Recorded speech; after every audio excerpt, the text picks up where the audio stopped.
उमंग अनुरागा।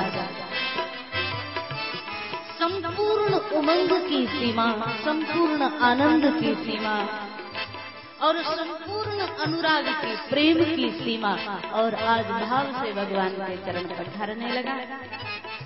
बाबा कहे जब आज चरण धो रहा है ना तो देवता लोग आकाश में आ गए, पुष्प वृष्टि कर रहे हैं केवट के ऊपर। सबको लग रहा है यही सब पुण्य पुंज कौन आए, इसके बराबर संसार में सुकृतवान कोई नहीं है। पुण्यों का पुंज जिसके पास है ऐसा दूसरा पात्र नहीं है। स्वयं देवता भी जिसके चरण के चरणामृत के लिए तरसते हैं वो आज केवट को मिल रहा है। भगवान के भाव से दोनों चरण धोए। चरण धोने के बाद भगवान बोले अब बैठे ना हो। केवट बोला थोड़ा सा 2 मिनट और। भगवान बोले अब क्या हुआ, तूने तो कहा था कि चरण धुलवा लो बाद में पार कर दूंगा।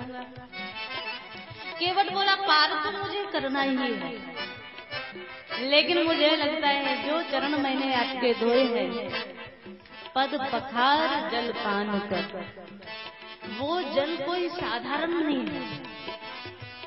और क्या बढ़िया भाव, आप सोच कर देखिए।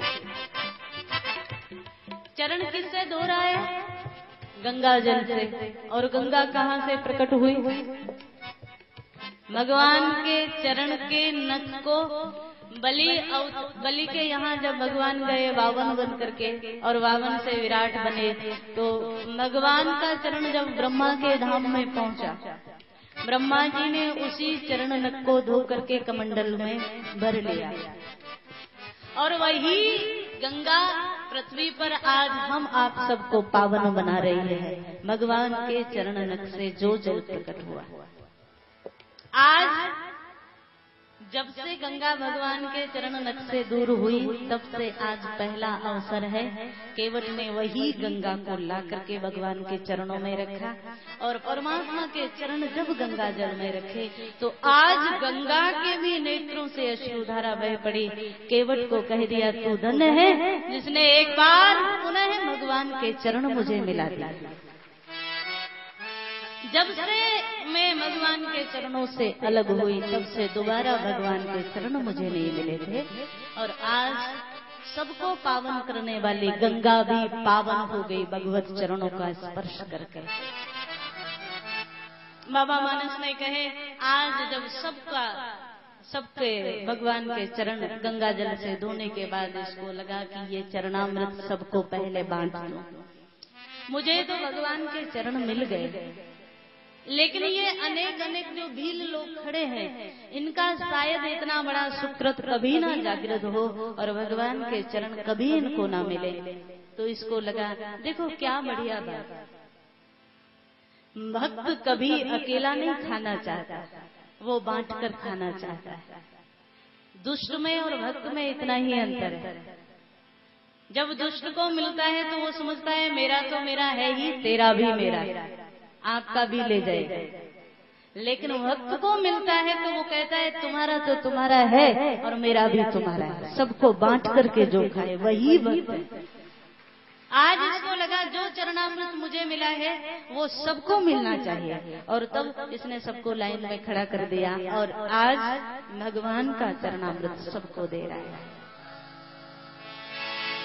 पद पखार जल पान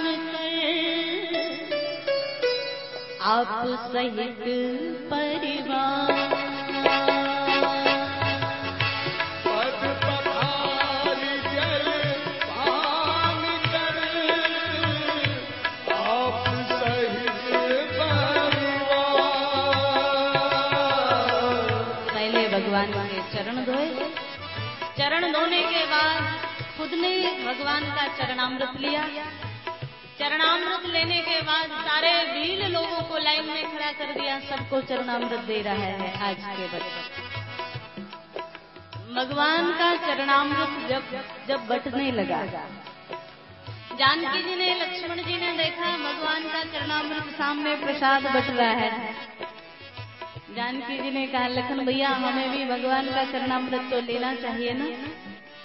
लक्ष्मण जी बोले लेकिन उसके सामने हम हाथ नहीं फैला सकते और चरणामृत चाहिए तो हाथ फैलाना पड़ेगा।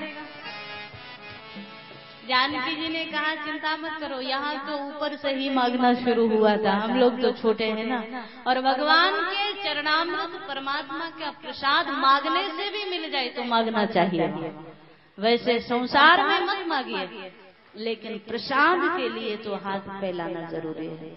इसने खुद पान किया, बाद में सबको चरणामृत पान कराया। भगवान बोले अब नाव में बैठे। केवट बोला बस 1 मिनट और। भगवान बोले अब क्या बचा है? केवट बोला बस हमारे जो पूर्वज लोग खड़े हुए हैं उनका आप एक बार तर्पण करा दीजिए, उनका श्राद्ध हो जाए, वो लोग पार हो जाए, बाद में आपको पार कर दूंगा। भगवान बोले आज किसी को छोड़ना मत, सब करवा ले, जो बचा हो सबको बुला ले। इसको भी लगा आज मेरा सौभाग्य कि स्वयं जगत का मालिक चल करके आया है दरवाजे, तो कोई कमी रह न जाए। बाबा कहे पितरों को पार किया, पितर पार कर प्रभु ही पुण्य मुदित गयो ले पार। पितरों को पार करने के बाद भगवान को अब नाव में बिठाया। जानकी लखन के सहित भगवान बैठे और अब केवट ने नाव की रस्सी को किनारे से खोला है। अभी तक इस किनारे पर केवट ने भगवान को प्रणाम नहीं किया।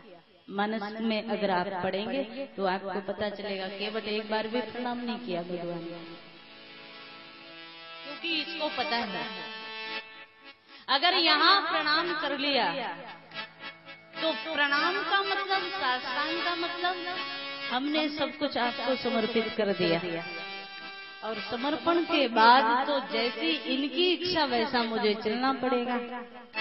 तो केवट को लगा अभी तो इनको अपने हिसाब से चलाना है तो समर्पण नहीं कर सकता।